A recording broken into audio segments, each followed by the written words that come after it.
Kedves hallgatók, ebben a videóban áttekintjük a döntéselmélettel kapcsolatos legfontosabb tudnivalókat. Szóval kezdjünk is bele. A döntési feladatoknál tipikusan adott valamiféle döntési táblázat. Ez a döntési táblázat egyrészt azt tartalmazza, hogy milyen döntési opcióink vannak, milyen lehetőségek közül választhatunk. Másrészt a lehetséges forgatókönyveket tartalmazza, tehát azt, hogy a jövőben mire számítunk, milyen események bekövetkezésére, milyen körülmények bekövetkezésére számítunk. Ezt most egy példán keresztül fogjuk áttekinteni. Tegyük föl, hogy van 50 millió forintunk, és az a kérdés, hogy mit kezdjünk ezzel az 50 millió forinttal. Tehát van 50 millió forintunk, és valamit szeretnénk ezzel a pénzzel csinálni. Nyilván sokféleképpen befektethetjük ezt a pénzt. Mondjuk az egyik lehetőség, az egyik döntési opciónk az az, hogy veszünk egy lakást. Ezt én most röviden és tömören csak azzal az egy szóval fogom jelölni, hogy lakás. Az ilyen döntési opciókat tipikusan a kis a betűvel jelöljük, és indexáljuk azt szerint, hogy hányadik döntési opcióról van szó. Tehát ez lesz most a példánkban az A1-es döntési opció, az első döntési opciónk, tehát az, hogy vásárolunk egy lakást. Egy második lehetőségünk, amit ezzel a pénzzel csinálhatunk, az az, hogy mondjuk aranyat veszünk ezen a pénzen, tehát akkor az A2-es döntési opciónk az az lesz, hogy aranyat vásárolunk. Egy harmadik döntési opciónk az az, hogy befektetjük ezt a pénzt, mondjuk a Standard & Poor's 500-as portfólióba fektetjük be, tehát a részvénypiacon akarjuk ezt befektetni. Nyilván ez az egész videó, ez semmiféle ajánlást nem jelent arra vonatkozóan, hogy az ember ténylegesen mit csináljon a pénzével. Ez most csak egy ilyen szemléltető példa lesz. Ez egy ilyen többé-kevésbé vicces szemléltető példa lesz. És akkor, hogy a példa kicsit viccesebb, izgalmasabb, érdekesebb legyen, a negyedik döntési opcióként tekintsük mondjuk azt, hogy elmegyünk egy világ körüli útra. Tehát akkor ez lesz a negyedik lehetőségünk, hogy egy világ körüli útra megyünk. Világ körüli út. És hogy legyen egy még viccesebb lehetőségünk, mondjuk tegyük föl, hogy a ötödik lehetőségként azon gondolkozunk, hogy a teljes pénzt úgy, ahogy van, kidobjuk az ablakon. Nyilván ez nem egy ajánlás, meg senkit sem szeretnék erre bátorítani, hogy csak úgy kidobjon pénzt az ablakon, de most a vicces példa kedvéért tekintsük az ötödik lehetőségnek azt, hogy kidobjuk a pénzt az ablakon. Kidobjuk az ablakon. Tehát ugye az, hogy melyik lehetőség mennyire jó, melyik lehetőség esetén hosszú távon mennyire járunk jól vagy rosszul, az ugye nyilván azon múlik, hogy mi fog történni, és hát ezt előre nyilván nem tudjuk. Nem tudjuk ugyan, hogy konkrétan mi fog történni a világban, viszont tekinthetünk különböző forgatókönyveket, különböző körülményeket, tehát élhetünk különböző feltételezésekkel. Mondjuk az egyik ilyen feltételezés az az lehet, hogy alapvetően minden változatlan, tehát minden megy tovább abban a kerékvágásban, ahogy megszoktuk, minden megy tovább a maga rendje és módja szerint, a megszokott módon. Na ez lesz tehát akkor az első ilyen forgatókönyv, vagy az első ilyen körülmény, amit tekintünk. Ezeket a forgatókönyveket egyébként kises betűvel szoktuk jelölni, tehát akkor az S1-es forgatókönyvünk az az lesz, hogy minden változatlanul megy tovább a világban. Egy picit, amit írtam, egy picit odébb teszem, hogy jobban elférjen az az S1-es forgatókönyv. Tehát akkor a S1-es forgatókönyvünk az az, hogy minden változatlan. Minden változatlan. Na most előfordulhat az, hogy nem minden változatlan, hanem valami lényeges változás történik a világban. Mondjuk előfordulhat az, hogy felfedeznek valamilyen új energiaforrást, mondjuk a fúziós reaktor végre működőképes lesz, és hihetetlen mennyiségű energiát fog termelni, és akkor ennek következtében rendkívül olcsó, rendkívül nagy mennyiségű energia áll majd rendelkezésre, részben a lakosság számára, részben az ipar számára, és hát ez egyfajta ilyen konjunktúrát eredményez, hiszen akkor hirtelen a cégek számára nagyon nagy mennyiségű energia nagyon olcsó rendelkezésre fog állni. Tehát mondjuk tegyük fel, hogy a második ilyen forgatókönyv, a második ilyen körülmény, amit tekintünk, az az, hogy felfedezik a fúziós reaktort, tehát nem csak felfedezik, hanem ténylegesen üzembe is állítják, és ez a fúziós reaktor ez hihetetlen nagy mennyiségű energiát fog termelni. Tehát akkor ezt most röviden úgy jelölöm, hogy fúziós reaktor.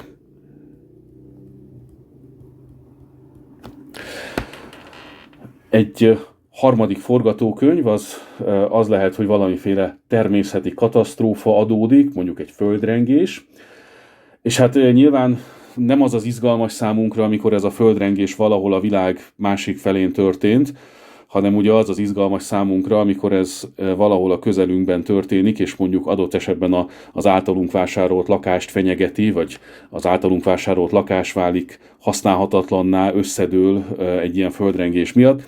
Tehát akkor a harmadik lehetséges forgatókönyv, amivel dolgozunk, az, hogy adódik egy földrengés viszonylag közel. Olyan közel, hogy az hatással lesz ránk. Tehát akkor ez a földrengés, mint forgatókönyv. És azt a reaktort egy picit följebb visszük, hogy jobban elférjünk majd.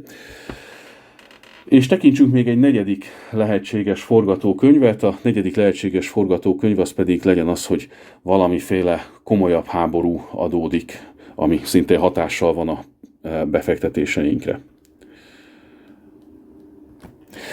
Most tehát akkor van 4 lehetséges forgatókönyvünk, 5 lehetséges döntési opciónk, és hát egy ilyen döntési táblázat az tipikusan azt tartalmazza, hogy melyik forgatókönyv esetén, melyik opcióval mennyire járunk jól vagy rosszul. Minél nagyobb szám szerepel a táblázatban, az azt jelenti, hogy annál jobban járunk, tehát ez a szám, ami a táblázatban szerepelni fog, ez egyfajta hasznosságnak tekinthető. Ez lehet a millió forintbeli hasznunk, de lehet valamilyen más mérték szerinti hasznosság is. Tehát most ugye döntés elméletről beszélünk, így a döntés elmélet szintjén teljesen mindegy az, hogy ez most a millió forintbeli hasznot jelöli-e, vagy valamilyen más metrika szerinti hasznosság. Most az egyszerűség kedvéért tekintsük azt, hogy ezek a számok, amiket a táblázatba írunk, ez azt jelenti, hogy millió forintban mekkora hasznot realizálunk. Na most, hogyha vásároltunk egy lakást, és az első forgatókönyvet tekintjük, tehát azt, hogy minden változatlan marad, minden megy tovább ugyanabban a kerékvágásban, ahogy eddig megszoktuk, hát akkor várhatóan mondjuk egy 5 vagy 10 éves távlatban, beszéljük mondjuk 5 éves távlatról, hogy minél konkrétabbak legyünk, tehát mondjuk egy 5 éves távlatban várhatóan ennek a lakásnak az értéke növekedni fog, hogyha abból indulunk ki, amit az elmúlt néhány évben tapasztaltunk. Hogy mekkora lesz az érték növekedés, ezt nyilván nem tudjuk pontosan, de most valamit besatszolunk, tehát mondjuk azzal a feltevéssel élünk, hogy az 50 millió forint értékű lakásnak az értéke az 5 éven belül 10 millió forinttal növekszik. Tehát 10 lesz a hasznosságunk egy ilyen esetben. Már rögtön ebből a példából is látszik, hogy a gyakorlatban egy ilyen táblázatot kitölteni az nem egy egyszerű dolog, és szakértők hosszasan vitatkozhatnak azon, hogy az egyes cellákban milyen számok kerüljenek. Most mi itt hát ilyen többé-kevésbé hasraütéssel fogjuk kitölteni ezeket a cellákat, tehát többé-kevésbé ilyen önkényes módon beírunk valamilyen reálisnak tűnő számokat ezekbe a cellákba. De most mi van akkor, hogyha nem lakást vásárolunk, hanem aranyat vásárolunk? Ugye, ha valaki követte az aranyárának változását az utóbbi években, akkor látta, hogy jelentősen megnövekedett az aranyára. Ugye feltételezhető akár az is, hogy túlértékelt lett időközben az arany, és emiatt akár az is bekövetkezhet, hogy a következő években nem fog tovább növekedni az ára, hanem egyenesen csökkenni fog. Viszont ha most azzal a feltételezéssel élünk, hogy minden változatlanul megy tovább abban a kerékvágásban, amit megszoktunk, tehát minden változatlan módon ugyanúgy megy tovább, mint ahogy az előző években megszoktuk, akkor ugye egy jelentős értéknövekedésre számíthatunk. Mondjuk tegyük föl, hogy akkor egy 20 millió forintos értéknövekedésre számítunk 5 éven belül. És mi van akkor, hogyha Standard & Poor's részvényt vásárolunk? Hát akkor is alapvetően értéknövekedésre számíthatunk, ám nem biztos, hogy egy ilyen jelentős mértékű értéknövekedésre, de mondjuk tegyük fel, hogy egy 12 millió forintos értéknövekedésre számolunk akkor, hogyha egy ilyen részvénypiaci portfólióba, egy megfelelő portfólióba fektetjük ezt a pénzt. És hát a világ körüli útra megyünk, akkor persze jól érezzük magunkat, és éppenséggel ezt a jó érzést is lehetne valahogy számszerűsíteni, tehát éppenséggel mondhatnánk azt, hogy az a jó érzés, az nekem 100 millió forintot ér, amit egy világ körüli út okoz, de hogyha most konkrétan a financiális pozíciónkra gondolunk, tehát arra, hogy mennyi vagyonunk lesz a világ körüli út végén, na most, hogyha elköltjük az 50 millió forintot, akkor nyilván 50 millióval kevesebb lesz a vagyonunk, tehát akkor pusztán pénzügyi megközelítésben itt 50 millió forintot veszítünk, ezért most mínusz 50-et írtam ide a világ körüli úthoz. Most mi van akkor, hogyha kidobjuk a pénzt az ablakon? Hát, hogyha kidobjuk az ablakon, akkor szintén elveszítünk 50 millió forintot, tehát akkor megint mínusz 50-et írunk ehhez a lehetőséghez is. Nézzük a második forgatókönyvet. Mi van akkor, hogyha felfedezik a fúziós reaktort, és emiatt a gazdaságban egy konjunktúra indul, és nagy mennyiségben rendelkezésre áll az energia? Hát ugye ilyenkor az általános konjunktúrának köszönhetően egyrészt lehet az, hogy a lakások értéke jobban növekszik, mint az alapesetben. Viszont másrésztről ugye arra is számíthatunk, hogy több lakást fognak építeni, tehát ami meg ugye ez meg a kereslet-kínálat miatt, ugye amiatt, hogy több lakás áll rendelkezésre, miatt ez meg ugye az árakat lefelé viszi. Tehát nem egy könnyű dolog megbecsülni azt, hogy egy ilyen forgatókönyv esetén konkrétan hogyan alakul majd a mi hasznosságunk, a mi nyereségünk. De mondjuk most tegyük föl, hogy egy picit jobban alakul ahhoz képest, mint hogyha minden változatlanul menne tovább. Tegyük föl, hogy egy ilyen általános konjunktúrának köszönhetően, ami a új energiaforrásnak köszönhető, tehát egy ilyen új energiaforrásnak köszönhető általános konjunktúra miatt tegyük föl, hogy egy picit nagyobb lesz a nyereségünk, mint ami egyébként lenne, tehát mondjuk tegyük föl, hogy 12 millió lesz a nyereségünk. Na most, hogyha aranyba fektetjük ugyanezt a pénzt, akkor egy ilyen általános konjunktúra mellett lehet, hogy kevésbé növekszik az arany ára, hiszen nem tudom én, a konjunktúra mellett az emberek nem aranyat akarnak vásárolni, hanem inkább be akarják fektetni a pénzüket.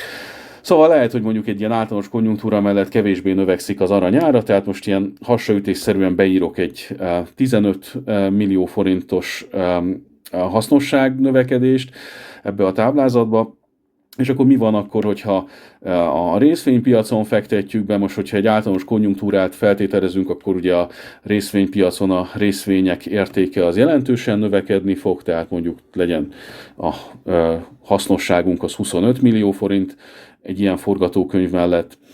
Na most, hogyha a világ körüli útra megyünk, akkor persze ugyanúgy elköltjük a pénzt, mint hogyha nem lenne általános konjunktúra, tehát akkor ugyanúgy elveszítjük az 50 milliót, és hogyha kidobjuk az ablakon, akkor szintén ugyanúgy elveszítjük az 50 milliót.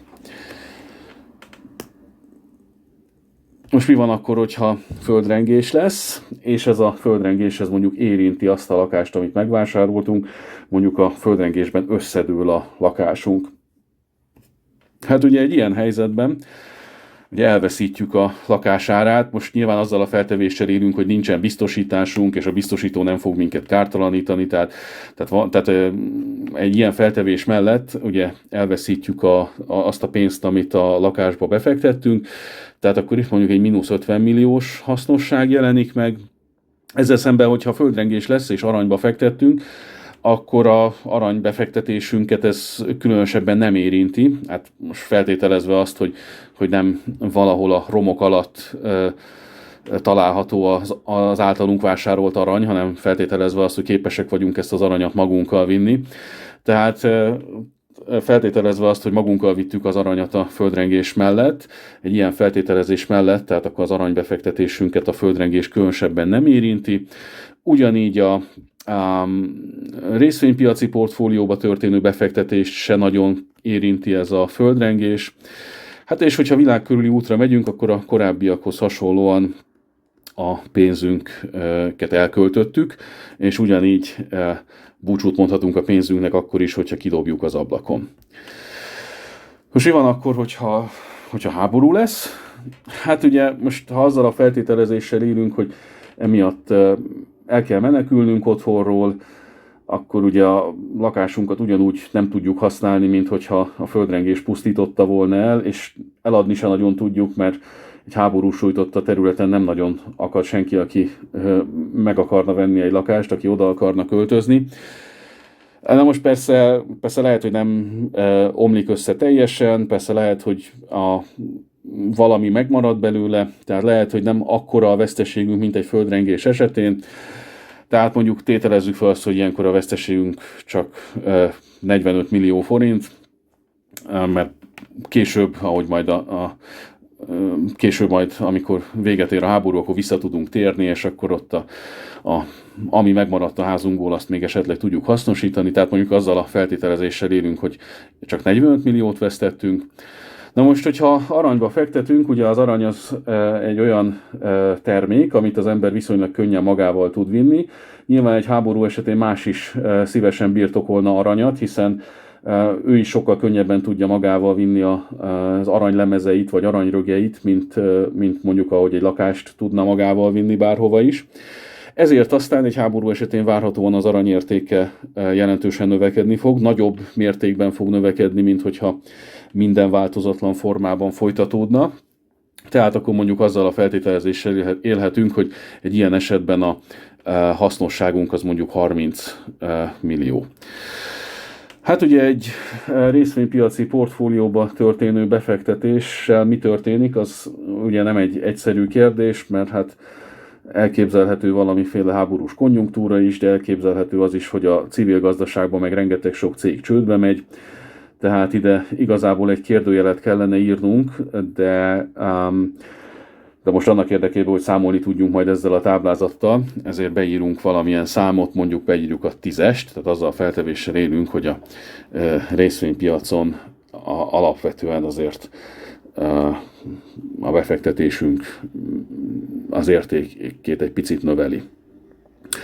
Hát ha világ körüli útra megyünk, akkor szintén elköltjük a pénzünket ebbe az esetben is, és ugyanígy, hogyha kidobtuk a pénzt az ablakon, akkor is elköltöttük a pénzünket, akkor is ugyanazt a veszteséget realizáljuk.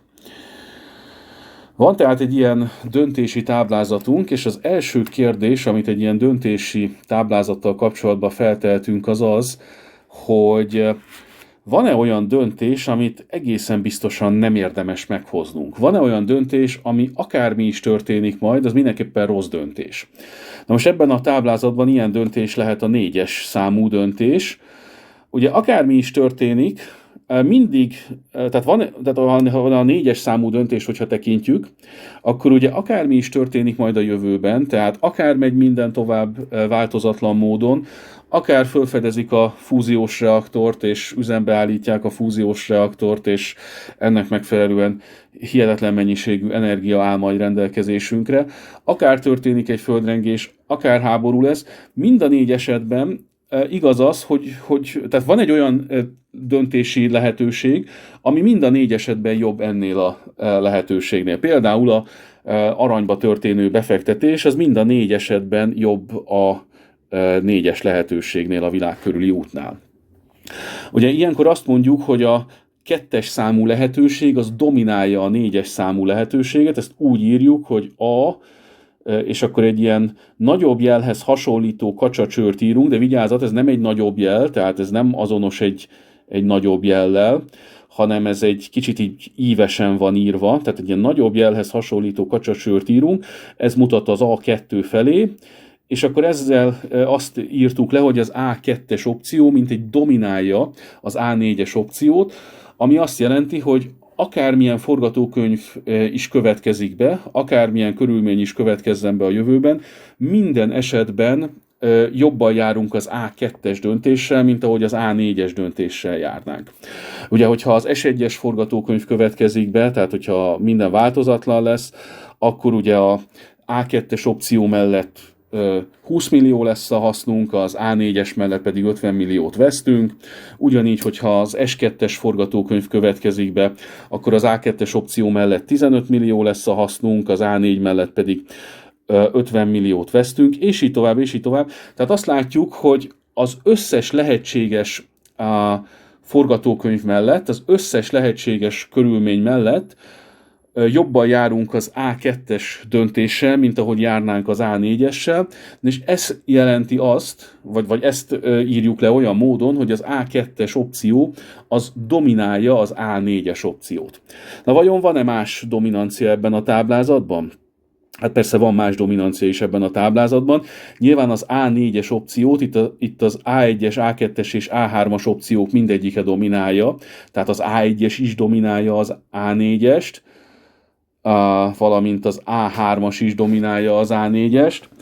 Ugye a A1-essel kapcsolatban lehet egy olyan megjegyzésünk, hogy a földrengés esetében pont ugyanannyira járunk rosszul az A1-es opcióval, mint az A4-es opcióval, legalábbis a táblázatunk szerint. Tehát ilyen esetben egy egyenlőség van a két hasznosságunk között. Tekinthetjük úgy, most így a gyakorlati szempontból, hogy az A1-es opció az dominálja az A4-est, hiszen az A1-es opció választása mellett sohasem járunk rosszabbul, mint amennyire rosszul járnánk az A4-es opcióval. És akkor ugyanígy az A5-ös opciót is dominálja az A1-es, A2-es és A3-as opciók mindegyike. Ennyit akkor a dominanciákról, és hát akkor végül is valamiféle döntést szeretnénk hozni. Végül is hát el szeretnénk dönteni, hogy mit csináljunk ezzel az 50 millió forinttal, és ennek a döntésnek a meghozására tanultunk különböző döntéshozó eljárásokról. Ezek közül az első volt a pesszimista döntéshozó. A pesszimista döntéshozó ugye azt feltételezi, hogy akármilyen döntést is hoztunk, mindig a számunkra legkedvezőtlenebb lehetőség fog bekövetkezni. Tehát ugye a pesszimista döntéshozó mellett azt feltételezzük, hogy ha mondjuk egy lakást vásárolnánk, akkor a földrengésben az a lakás megsemmisülne. A pesszimista döntéshozó mellett azt feltételeznénk, hogy ha aranyat vásárolnánk, akkor a fúziós reaktor által termelt energiának köszönhető gazdasági konjunktúra miatt az aranyérték növekedése az minimális lenne. A pesszimista döntéshozó mellett azt feltételezzük, hogy ha részvénypiacon fektetnénk be a pénzünket, akkor számunkra legkedvezőtlenebb eset valósulna meg, és emiatt a legkevesebb mértékben növekedne a vagyonunk, vagyis csak 10 millióval növekedne a vagyonunk. Na és hát ugye a sok -50 közül mindegy, hogy melyiket tekintjük a legkisebb -50-nek, tehát ugye itt az utolsó két döntési opció esetében mind a 4 forgatókönyv mellett egy -50-es hasznosságot tételeztünk föl, ugye ezek közül a minimum is -50. Na most a pesszimista döntéshozó, tehát azzal a feltételezéssel él, hogy akármilyen döntést is hoztam, mindig a számomra legkedvezőtlenebb forgatókönyv fog megvalósulni, viszont alapvetően nem vagyok saját magamnak az ellensége, tehát azt nézem, hogy a legkedvezőtlenebb forgatókönyvek közül melyik mellett nyerek a legtöbbet. Vagyis először soronként veszem a minimumokat, ugye ezáltal azzal a feltevéssel éltem, hogy a legkedvezőtlenebb forgatókönyv fog megvalósulni, majd ezt követően ezek közül a minimumok közül a legnagyobbat választom ki, tehát kiválasztjuk most ebben a példában a 15-öt, és akkor a pesszimista döntéshozó, tehát az A2-es opció mellett fog dönteni, a pesszimista döntéshozó azt fogja mondani, hogy fektessük a pénzünket aranyba. Legalábbis ilyen döntési táblázat mellett a pesszimista döntéshozó erre a döntésre fog jutni. Egy másik döntéshozó, amit tanultunk, ez az optimista döntéshozó volt. Most letörlöm a pessimista döntéshozó hoz kapcsolódó döntést, és akkor megnézzük, hogy az optimista döntéshozó hogyan működik. Ugye az optimista döntéshozó a pessimista döntéshozóval ellentétben azzal a feltételezéssel él, hogy mindig a számomra legkedvezőbb lehetőség fog megvalósulni. Tehát ha mondjuk egy lakást vásárolok, akkor az optimista döntéshozó azzal a lehetőséggel fog élni, hogy a legnagyobb értéknövekedést fogom realizálni. Tehát most megpróbálnám ezt a zöld színt, ezt kicsit egy más színre, igen, egy pirosat választok helyette. Jó lesz. És tehát ugye az optimista döntéshozó az azt mondja, hogy a számomra legkedvezőbb lehetőség fog bekövetkezni, vagyis az optimista döntéshozó azt mondja, hogy ha egy lakást vásárolok, akkor a értéke 12 millióval fog növekedni, ugye ez a legkedvezőbb lehetőség itt az általunk tekintett forgatókönyvek között. Az optimista döntéshozó azt mondja, hogy ha én aranyat vásároltam, akkor megint a számomra legkedvezőbb lehetőség fog bekövetkezni, vagyis az a lehetőség fog bekövetkezni, hogy 30 millióval növekszik az arany értéke. Hasonlóképpen az optimista döntéshozó azt mondja, hogy ha én a részvénypiacon fektetem be a pénzemet, akkor a számomra legkedvezőbb forgatókönyv fog bekövetkezni, vagyis a portfólióm értéke az 25 millió forinttal fog növekedni. És akkor az optimista döntéshozó itt ugye a sok mínusz 50 közül nyilván a legnagyobb mínusz 50 is, tehát a sok mínusz 50 közül a legnagyobb is egy mínusz 50, tehát a sok mínusz 50 az ugye mindegyik egyenlően mínusz 50, tehát akkor valamelyik mínusz 50-et kiválasztja az optimista döntéshozó, és akkor ugyanígy mínusz 50-et választ az optimista döntéshozó a ötödik döntési opció mellett is. Tehát akkor az optimista döntéshozó minden egyes döntési lehetőség, minden egyes döntési opció mellett azt feltételezte, hogy a számunkra legkedvezőbb forgatókönyv fog megvalósulni. És akkor végül melyik döntést hozza meg az optimista döntéshozó? Hát megnézzük, hogy a legkedvezőbb lehetőségek közül melyik az, amikor a legtöbbet nyerünk. Ugye itt azt mondjuk, hogy tehát a pirossal jelölt számok közül kiválasztjuk a legnagyobbat, a pirossal jelölt számok közül a legnagyobb az ugye ez a 30-as, és akkor az ennek megfelelő döntés az A2-es döntés, vagyis akkor az optimista döntéshozó az A2-es döntést fogja meghozni. Ez tehát akkor az optimista döntéshozó döntése. Egy következő döntéshozó, amit tanultunk, ez az úgynevezett Laplace döntéshozó volt. Most akkor megint letörlöm az optimista döntéshozó által meghozott döntést, és akkor elkezdjük számolni a Laplace döntéshozó által meghozott döntést. Ugye a Laplace döntéshozó az azzal a feltételezéssel, tehát a Laplace döntéshozó nem él azzal a feltételezéssel, hogy most a legjobb forgatókönyv következik be, vagy a legrosszabb forgatókönyv következik be, hanem ehelyett azt számolja, hogy átlagosan, mint egy várható értékben mennyit nyerünk, vagy mennyit vesztünk, és azzal a feltételezéssel él, hogy a különböző forgatókönyvek bekövetkezésének ugyanakkora a valószínűsége, tehát az egyes hasznosságoknak számolja az átlagát minden egyes döntés mellett. Akkor nézzük meg, hogy mit számol ki ez a Laplace-féle döntéshozó. Mondjuk akkor ezt kékkel nézzük. Ugye itt az első sorbeli számoknak az átlaga az úgy néz ki, hogy 10 plusz 12 plusz mínusz 50 plusz mínusz 45. Igen, egy picit úgy írom, hogy plusz mínusz 45, és ugye ezt az egészet kell majd elosztanunk 4-jel, ahhoz, hogy itt egy átlagot számoljunk. Hát ez összesen vajon mennyi? Ugye a 10 plusz 12 az 22, hogyha ebből a 22-ből kivonok 50-et, akkor az mínusz 28, a mínusz 28-ból még kivonok 45-öt, akkor az, ha jól számolom, mínusz 73, akkor mínusz 73-nak az 1/4 az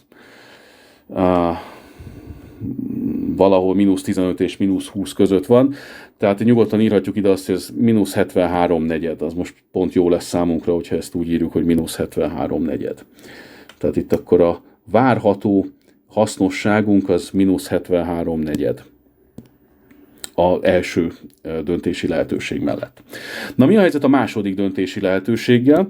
Ugye a második döntési lehetőség mellett a hasznosságaink azok úgy néznek ki, hogy 20, 15, 20, 30, ugye ezt a 4 számot összeadjuk, ugye akkor összeadom a 20-at, meg a 15-öt, meg a másik 20-at, meg a 30-at, tehát összeadtam tehát azt a 4 számot, ami a második sorban szerepel, és akkor ennek az összegnek veszem majd a negyedét. Ugye ez az összeg, ez mennyi is? Ugye a 20 meg 20 az 40, ehhez a 40-hez még hozzáadjuk a 45-öt, mert ugye a 15 meg 30 az 45, tehát akkor ez az összeg, ez összesen 40 meg 45 az 85, ha jól számolom, tehát akkor ez összesen 85 negyed lesz a várható hasznosságunk, hogyha azzal a feltételezéssel élünk, hogy a különböző forgatókönyvek bekövetkezési valószínűsége ugyanakkora. Na most mi van a harmadik döntési lehetőség mellett? Ugye a harmadik döntési lehetőség, a harmadik döntési opció mellett ugye a hasznosságaink azok úgy adódnak, hogy 12, 25, 12 és 10. Ugye ezeknek az összege az összesen mennyi is? Az ugye 24 meg 25 az 49, meg még 10 az, ha jól számolom, összesen 59. Tehát akkor ebben az esetben a hasznosságok átlaga, vagy az átlagos hasznosság az 59 negyed. Ugye azért osztom 4-jel, mert összesen 4 különböző forgatókönyvet tekintünk. Akkor a negyedik és ötödik opció mellett az átlagos várható hasznosságunk az mind a két esetben -50. Tehát akkor a Laplace-féle döntéshozó azt kiszámolja az átlagos várható hasznosságot. Bocsánat, ezt most vagy átlagos hasznosságnak nevezzük, vagy várható hasznosságnak. Tehát akkor a Laplace-féle döntéshozó az kiszámolja ezt a fajta várható hasznosságot, és azt az opciót választja, amelyik mellett a várható hasznosságunk a legnagyobb. Nyilván most így ránézésre is látjuk, hogy a kékkel fölírt 5 szám közül, tehát között az 5 szám között a legnagyobb az a 85 negyed, tehát akkor a Laplace döntéshozóval az A2-es opció mellett fogunk dönteni, vagyis a Laplace-féle döntéshozó is azt mondaná, hogy vásároljunk aranyat. Jó. Nézzük akkor a következő döntéshozónkat, nézzük a Hurwitz kritériumot. Most akkor letörlöm a Laplace-ra vonatkozó megjegyzéseinket. Ugye a Hurwitz kritérium esetében tehát egy olyan döntéshozóról beszélünk, ami se nem teljesen optimista, se nem teljesen pessimista, hanem valahol a kettő között van. Ez a Hurwitz döntéshozó, vagy Hurwitz kritérium, ez rendelkezik egy úgynevezett alfa paraméterrel, és ez az alfa paraméter, ez írja le azt, hogy a döntéshozónk az mennyire lesz pessimista, vagy mennyire lesz optimista. Alfa egyenlő 1 esetében egy teljesen optimista döntéshozóról beszélünk, alfa egyenlő 0 esetében pedig egy teljesen pessimista döntéshozóról beszélünk. Tehát most akkor a Hurwitz döntéshozóról van szó.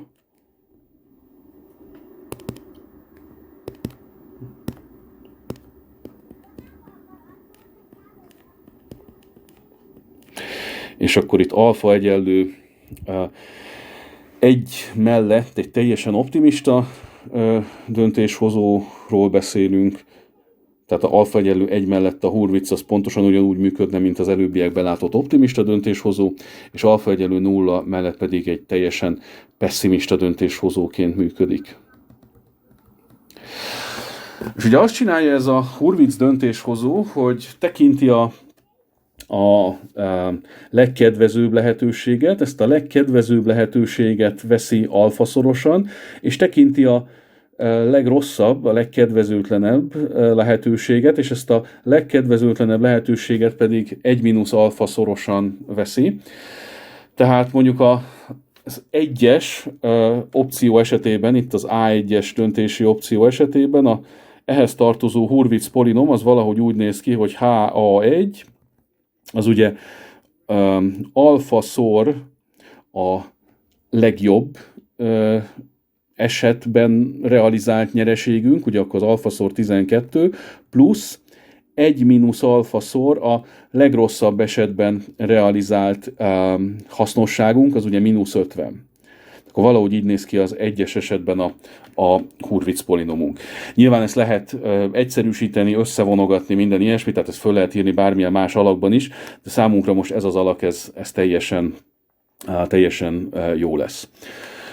Ugye, ha egy konkrét alfával dolgozunk, tehát mondjuk azt mondjuk, hogy az alfát beállítjuk 0,9-re, tehát egy olyan döntéshozót képzelünk el, ami alapvetően optimista, de azért nem teljesen optimista, akkor ugye a konkrét alfa mellett kiszámolhatjuk ennek a Hurwitz polinomnak az értékét, és nyilván ezt nem csak az A1-es opció esetében tudjuk kiszámolni, hanem az összes többi opció esetében is.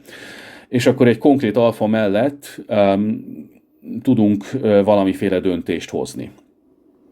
Tehát mondjuk meg tudjuk mondani azt, hogy alfa egyenlő 0,9 esetében a 5 lehetséges döntési opció közül melyik döntési opciót választja az a Hurwitz-féle döntéshozó. De mi most nem ezt fogjuk csinálni, most azt fogjuk csinálni, hogy ezeket a Hurwitz polinomokat föl fogjuk írni mind az 5 döntési lehetőségre, és meg fogjuk nézni, és utána ábrázolni fogjuk ezeket a Hurwitz polinomokat, és meg fogjuk nézni, hogy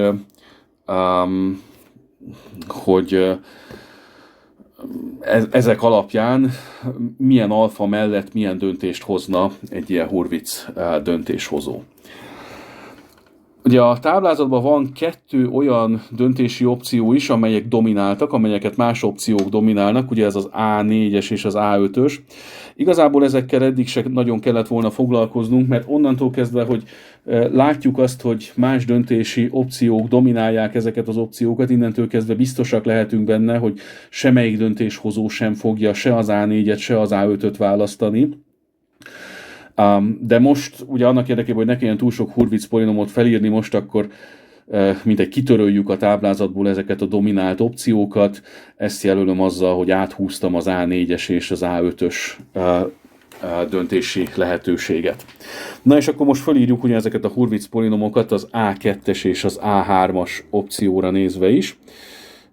Mondjuk akkor ez lesz a Hurwitz polinom az A2-re. Akkor úgy jelölöm, hogy HA2, az A2-es opció Hurwitz polinomja, és akkor ugye alfaszor veszem azt a hasznosságot, amit a legjobb esetben realizálok, tehát a 30-at veszem alfaszor, és akkor 1 mínusz alfaszor pedig veszem a legrosszabb esetben elért hasznosságunkat, vagyis akkor 1 mínusz alfaszor veszem a 15-öt. És akkor hasonlóképpen fölírjuk a 3-as döntési opciónak a Hurwitz polinomját is. Ugye ott akkor alfaszorosan veszem a 25-öt, tehát az alfaszor 25, hiszen a 25 a legnagyobb a harmadik sorban, és akkor 1 mínusz alfaszor veszem a legkisebb számot, a 10-est. Akkor megvan tehát ez a 3 Hurwitz polinomunk, és hogyha mi ezeket ábrázolni szeretnénk, akkor az első észrevételünk az lehet, hogy ezeknek a képe az egy egyenes lesz. És hát ugye látjuk, hogy a alfa egyenlő 1-nél ugye a maximumokat veszik föl ezek az egyenesek, alfa egyenlő 0-nál pedig a minimumokat. Tehát akkor ezeket a következőképpen tudjuk majd ábrázolni. Mondjuk most elkezdem majd ábrázolni az A1-es opciónak a Hurwitz polinomját. Ugye az A1-es opció Hurwitz polinomja az ugye úgy néz ki, hogy alfa egyenlő 1 esetében 12-t vesz fel, alfa egyenlő 0 esetében pedig mínusz 50-et. Tehát ez egy olyan egyenes lesz, ami elindul valahonnan a mínusz 50-től, mondjuk itt van a mínusz 50, és megy egészen a plusz 12-ig. Mondjuk tegyük, hogy ott van a plusz 12. Tehát hogyha most a vízszintes tengelyen ábrázolom az alfát, a függőleges tengelyen pedig a Hurwitz polinom értékét, akkor ugye ez a A1-es opció Hurwitz polinomja az alfa egyenlő 0 esetében a -50-et veszi fel, és alfa egyenlő 1 esetében pedig a 12, tehát egy olyan egyenes lesz, ami így a -50-től megy a +12-ig, valahogy így.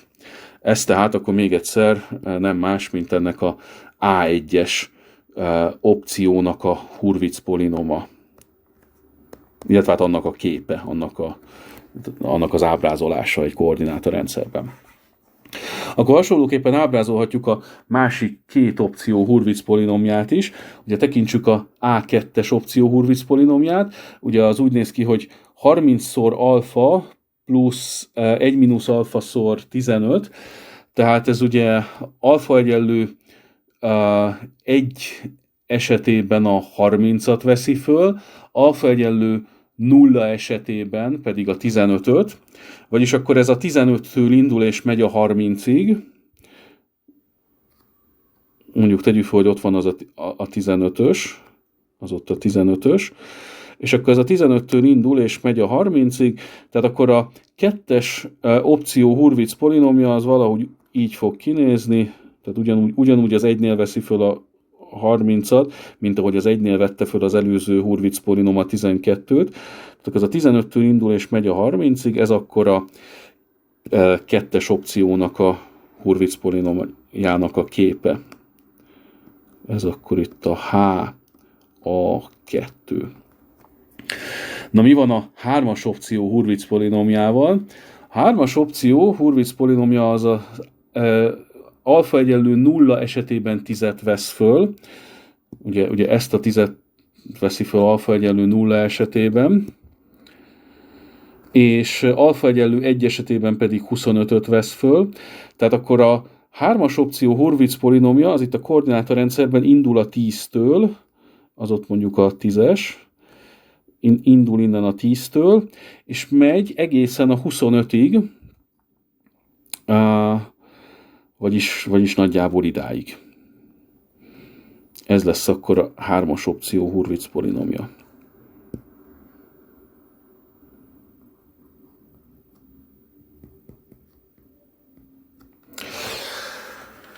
Most mit látunk ebből? Hát ebből azt látjuk, hogy akármilyen alfát is tekintünk, a minden lehetséges alfa mellett a kettes opciót választaná ez a Hurwitz-féle döntéshozó, mert az összes lehetséges alfára az A2-es döntési opció Hurwitz polinomja az fölötte van mind a két másik lehetséges döntési opciónak. Tehát most ebben a pillanatban azt látjuk, hogy az összes lehetséges alfa mellett az A2-es döntési opciót választaná a Hurwitz-féle döntéshozó. Most annak érdekében, hogy a példánk egy kicsit izgalmasabb legyen, itt az A3-as opció esetén a hasznosságunkat most meg fogjuk változtatni. Most azt fogom ide írni, hogy amellett a feltevés mellett, hogy felfedezik a fúziós reaktort, a részvénypiac az annyira megindul, hogy nem csak 25 millió forint nyereséget realizálunk, hanem mondjuk tegyük fel, hogy 50 millió forintnyi nyereséget realizálunk. Ugye ennek az lesz a következménye, hogy akkor változik az A3-as opciónak a Hurwitz polinomja, ugye konkrétan az a 25-ös itt megváltozik erre az 50-re, és akkor ennek megfelelően a Hurwitz polinom képe is megváltozik, ugye a Hurwitz polinom képe most akkor olyan lesz, most akkor kitörlöm a régi képet, ugye most olyan lesz, hogy a 10-től megy majd egészen az 50-ig. Tehát akkor valahogy így fog kinézni a A3-as döntési opciónak a Hurwitz polinoma. Most akkor mit látunk? Most akkor azt látjuk, hogy a A3-as opció Hurwitz polinomjának a képe és az A2-es opció Hurwitz polinomjának a képe, ezek metszik egymást. Vagyis azt látjuk, hogy kicsi alfák esetében a A2-es döntést hozná meg ez a Hurwitz-féle döntéshozó, a nagy alfák esetében viszont az A3-as döntést hozná meg ez a Hurwitz-féle döntéshozó, tehát ugye itt van valamiféle meccéspont, és akkor itt van valamilyen alfa nulla küszöbszám, és akkor, hogyha a konkrét alfánk az kisebb, mint ez az alfa nulla küszöbszám, akkor ugye az A2-es döntést érdemes meghozni, mert akkor az A2-es döntés fölötte van az A3-asnak. Ha viszont az alfánk az nagyobb, tehát minél inkább optimisták vagyunk, annál inkább az A3-as döntést érdemes meghozni. Tehát ugye egy ilyen esetben a Hurwitz döntéshozó azt mondaná, hogy ha az alfa az nagyobb, mint alfa 0, akkor akkor ugye az A3-as döntést hozzuk meg, és különben pedig az A2-est. Megpróbálom egy picit szebben írni.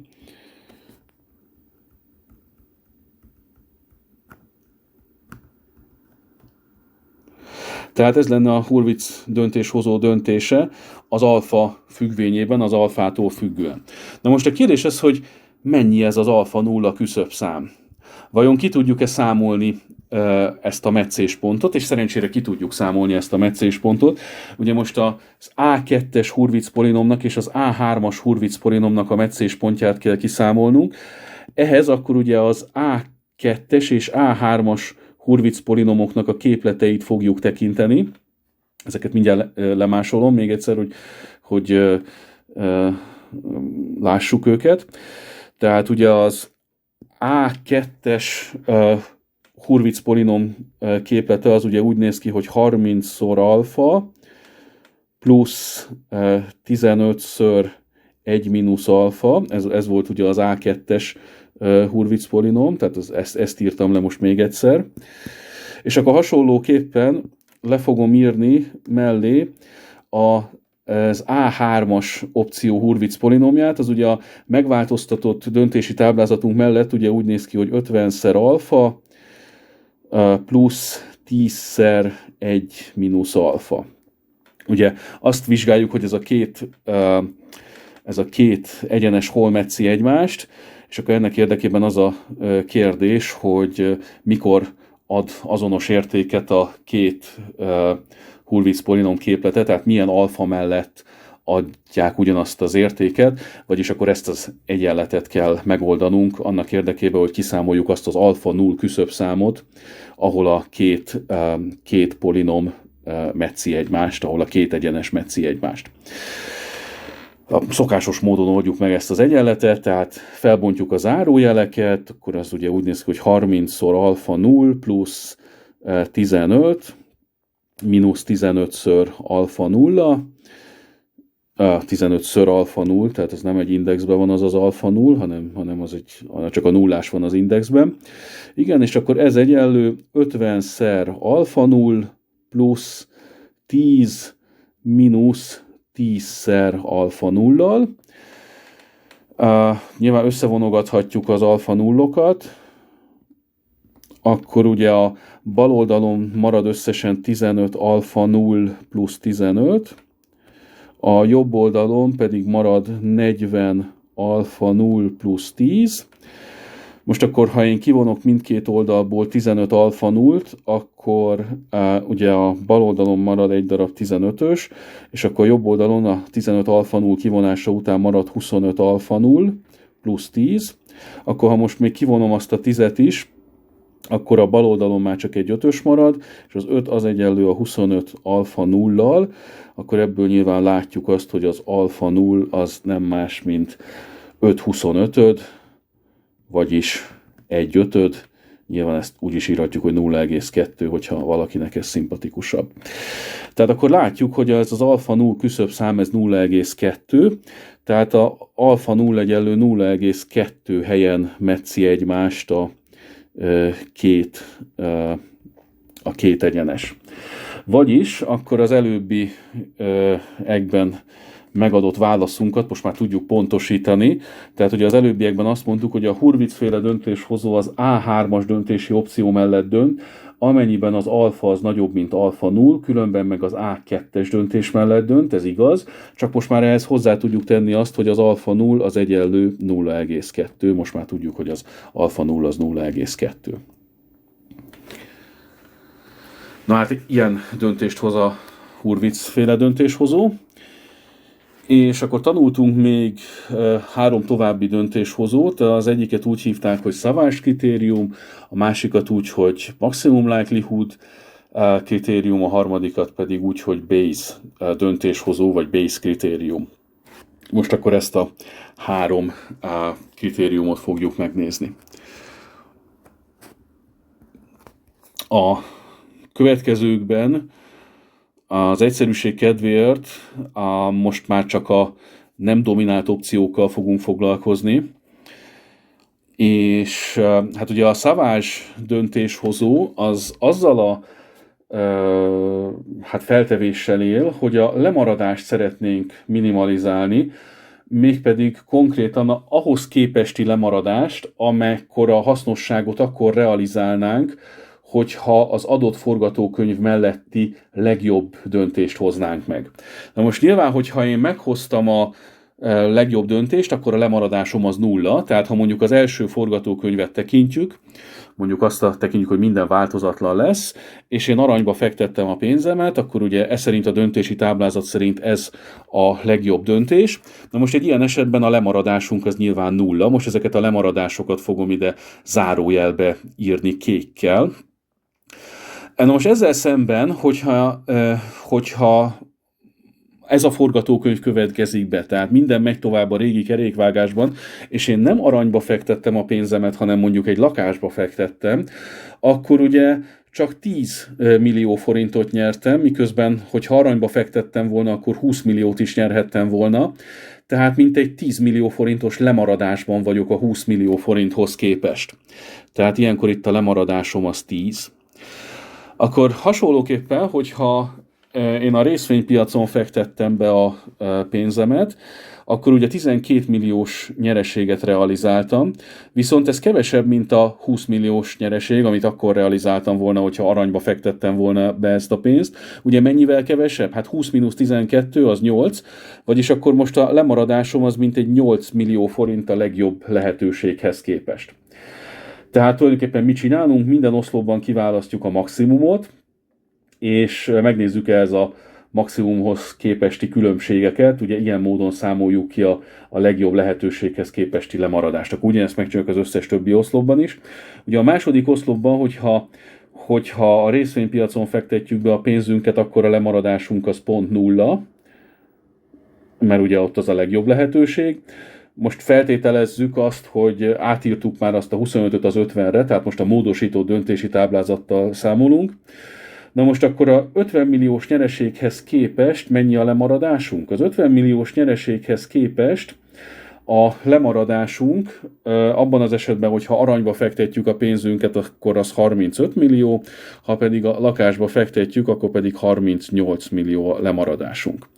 Nézzük akkor a harmadik lehetséges forgatókönyvet. Ugye a harmadik lehetséges forgatókönyv mellett akkor járunk a legjobban, hogyha aranyba fektetjük a pénzünket, akkor 0 lesz a lemaradásunk. Hogyha viszont a lakásba fektetjük, akkor viszont 70 millió lesz a lemaradásunk, ugye itt a földrengés forgatókönyv mellett, ha pedig a részvénypiacon fektetjük be, akkor pedig 8 lesz a lemaradásunk. Most nézzük akkor az utolsó forgatókönyvet. Az utolsó forgatókönyv mellett ugye akkor járunk a legjobban megint, hogyha aranyba fektetjük a pénzünket, és akkor az utolsó forgatókönyv mellett mennyi lesz a lemaradásunk, hogyha az A1-es opciót választjuk, vagyis hogyha lakásba fektettük a pénzünket, hát akkor összesen 75 lesz a lemaradásunk. És mennyi lesz a lemaradásunk akkor, hogyha a részvénypiacon fektettük be a pénzünket, akkor meg 20 lesz a lemaradásunk. Tehát akkor most kiszámoltuk a lemaradásokat, és akkor most megnézzük, hogy a különböző döntési opciók mellett mekkora a legnagyobb lemaradásunk. Tehát most egy ilyen pessimista feltételezéssel élünk, azt mondjuk, hogy ha én a lakásba fektetném a pénzemet, akkor legrosszabb esetben 75 milliós lemaradásom lehet a legjobb döntéshez képest. Ha az aranyba fektetem a pénzemet, akkor legrosszabb esetben a lemaradásom az 35 millió lesz. Ha pedig a részvénypiacon fektetem be ezt a pénzt, akkor ugye legrosszabb esetben a lemaradásom az 20 millió lesz. Tehát ezek akkor a legrosszabb esetbeli a legrosszabb esetbeli lemaradások.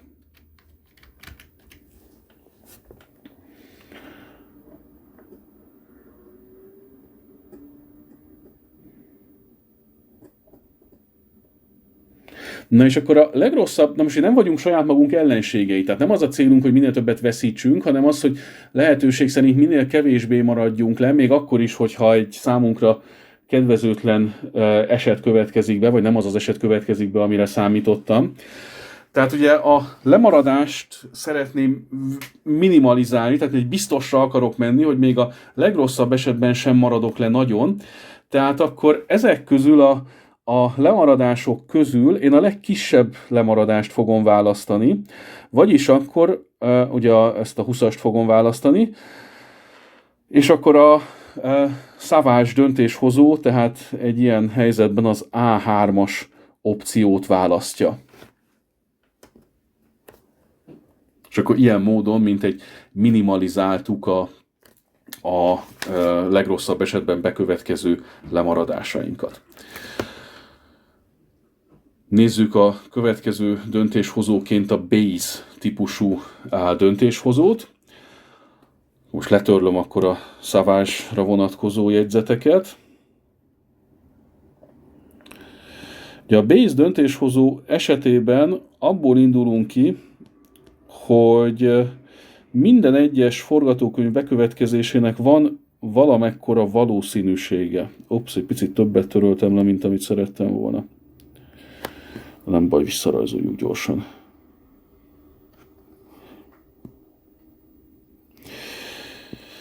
Tehát a Bayes döntéshozó az abból fog kiindulni, hogy minden forgatókönyv bekövetkezésének van valamekkora valószínűsége, és hát akkor nézzük ezeket a valószínűségeket, most akkor tegyük föl, hogy a minden változatlanul megy tovább úgy, ahogy eddig, ennek a forgatókönyv bekövetkezésének a valószínűsége legyen mondjuk 50%. Az, hogy a fúziós reaktor az munkába áll, és akkor emiatt egy hihetetlen nagy mennyiségű energia rendelkezésünkre fog állni, tegyük fel, hogy ennek a valószínűsége viszonylag kicsi, legyen ez mondjuk 10%. Földrengésnek a valószínűsége legyen mondjuk 20%, és a háború valószínűsége az pedig legyen ebben a példában 10%. Na most ugye fontos az, hogy a valószínűségek összegének 100%-ot kell adnia, tehát akkor most annak érdekében, hogy a valószínűségek összege 100%-ot adjon, itt a első lehetséges forgatókönyv valószínűséget egy picit megemeljük, azt megemeljük 60%-ra. Így akkor most már ennek a valószínűségnek az összege az tényleg 100%-ot ad. Na most a Bayes döntéshozó esetében azt csináljuk, hogy a hasznosságunk várható értékét számoljuk ki, figyelembe véve ezeket a bekövetkezési valószínűségeket is.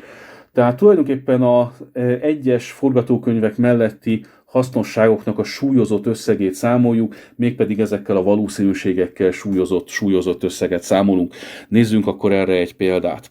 Nézzük meg, hogy akkor milyen mennyiséget fog kiszámolni ez a Bayes döntéshozó az első döntési lehetőség mellett. Ugye itt akkor a 10-es hasznosságot vesszük egy 60%-os súllyal. Ugye a 60% az valójában nem más, mint 0,6. Tehát akkor a 10-es hasznosságot azt beszorzom 0,6-tal.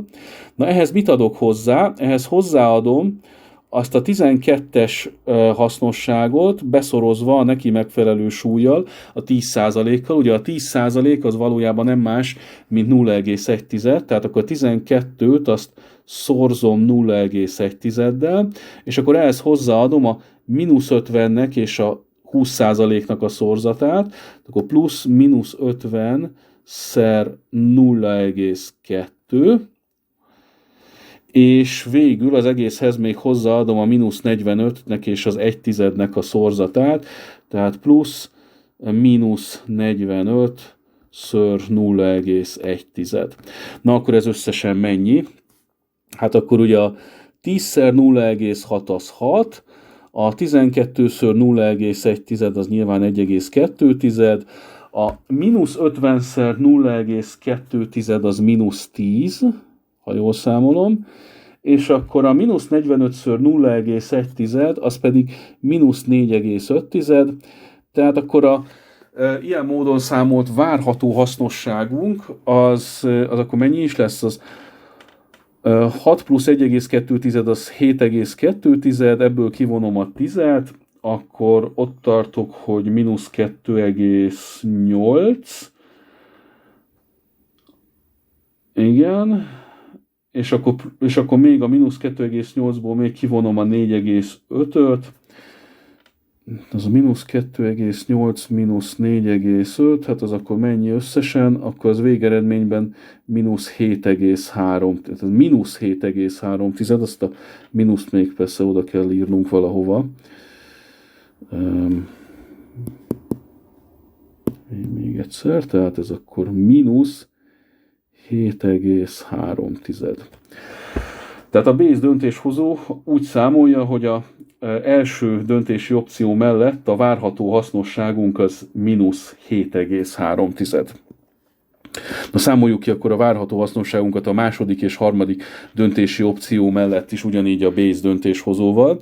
Ugye a második döntési opció esetében ezt a 20-ast, ezt szorzom a 60%-kal, tehát akkor ott a várható hasznosságom az 20-szor 0,6 plusz 15-ször 0,1 plusz 20-szor 0,2 plusz 30-szor 0,1.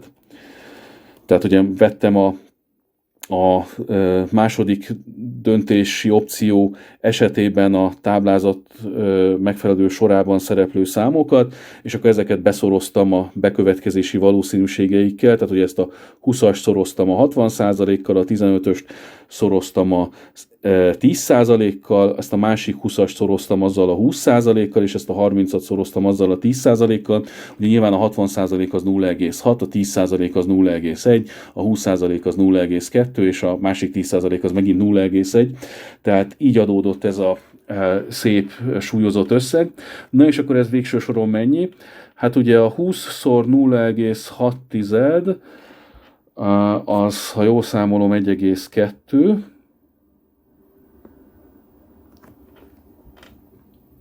akkor a 15-ször 0,1 az 1,5,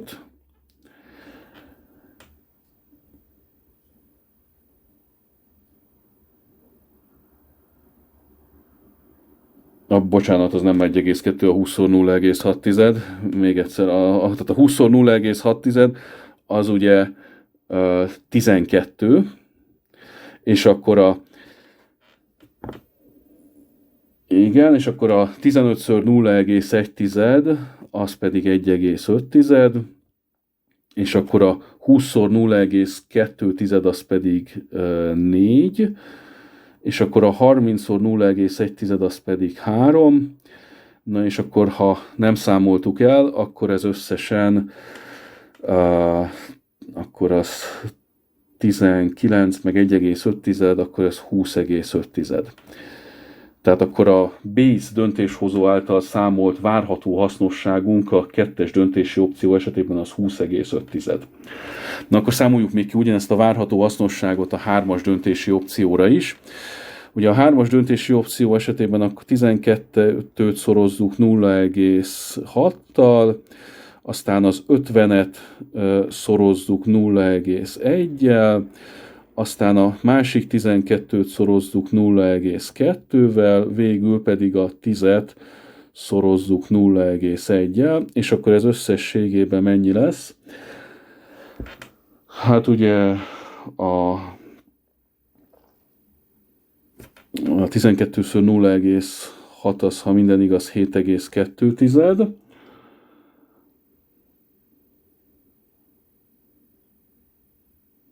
Igen, és akkor az 50-szer 0,1 az 5, plusz 12-ször 0,2 az ugye 2,4, és akkor végül a 10-szer 0,1 az 1.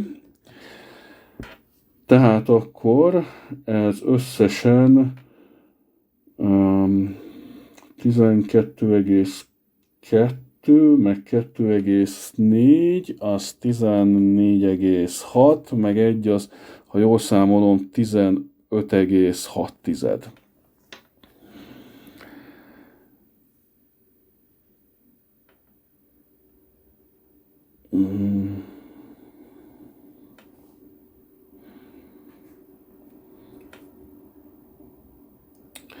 Na és akkor ezeknek a kiszámolt várható hasznosságoknak vesszük a maximumát, tehát ezek közül vesszük a legnagyobbat. Ugye most a 3 kiszámolt várható hasznosság az mínusz 7,3, 20,5 és 15,6. Na ezek közül a legnagyobb az nyilván a 20,5. És akkor a Bayes döntéshozó azt fogja mondani, hogy mivel a várható hasznosságom a 2-es döntési opció mellett a legnagyobb, ezért a Bayes döntéshozó a 2-es döntési opciót fogja választani, vagyis az A2-es döntési opciót fogja választani a Bayes döntéshozó. És utoljára hagytam a maximum likelihood döntéshozót. A maximum likelihood döntéshozó az szintén azzal a feltevéssel él, hogy a különböző forgatókönyvek bekövetkezésének különböző valószínűsége van, de ez a maximum likelihood döntéshozó csak a legvalószínűbb forgatókönyvvel dolgozik. Ugye most a egyes forgatókönyvek bekövetkezési valószínűségei azok ezek a százalékok, amiket itt fönt látunk, tehát ez a 60%, 10%, 20% és 10%. Most ezek közül a legnagyobb az nyilván a 60%, tehát most ebben a példában azt mondtuk, hogy az első forgatókönyv bekövetkezésének a legnagyobb a valószínűsége, ezért aztán a maximum likelihood döntéshozó az azt fogja csinálni, hogy csak az első forgatókönyv oszlopát tekinti, és az első forgatókönyv oszlopában kiválasztja a legnagyobb számot, tehát kiválasztja azt a döntési opciót, amivel a legvalószínűbb forgatókönyv esetében maximalizáljuk a hasznunkat. Ugye ez most megint az A2-es döntési opció lesz. Ugye az A2-es döntési opció sorában szerepel a legnagyobb szám itt a S1-es forgatókönyv mellett. Áttekintettük tehát a tanult döntéshozókat. Köszönöm a figyelmet!